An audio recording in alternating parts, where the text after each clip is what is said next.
living in thankful awareness.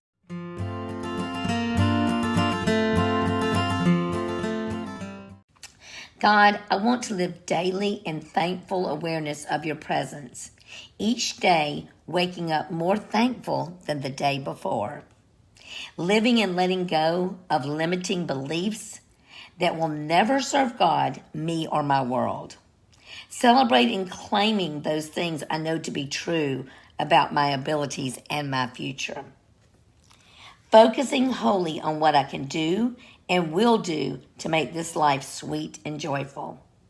Living and sharing, launching beliefs, working in my gifts. Grateful for what is. Looking up and believing in a future of big dreams and hopes, and so it is. We're living in what is, and when I mean that, I mean, what are my gifts and my talents? I think so many times we spend so much time saying, God, I wish I could be like that, or I wish I could be like that person.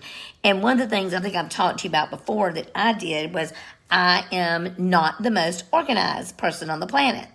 And for so many, many, many years, I spent a good portion of my life wanting to be like my friends who were organized, like Jody, or see who else, my mom. Oh my God, my mom was so organized. Who else is organized?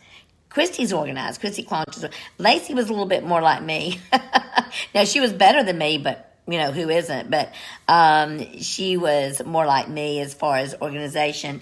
And I remember, and I may have told you this story before, but I think it's worth hearing for people in the back of the room that didn't hear it before. Like I said, I spent so much of my life focusing on what I didn't have in the way of organization and that skill set.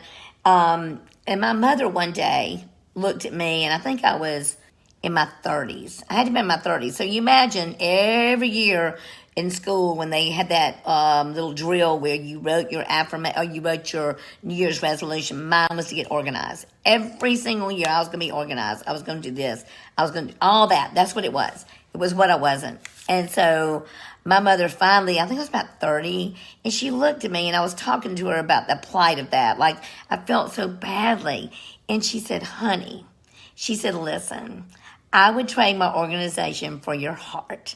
She said, you have the sweetest heart. You have the most giving heart, the most loving heart. So why don't you just focus on that? And just remember to live in thankful awareness of all the gifts God has given you. And don't be worried about the ones you don't have. Somebody else will have those. I love you so much. Be sweet, y'all. Bye.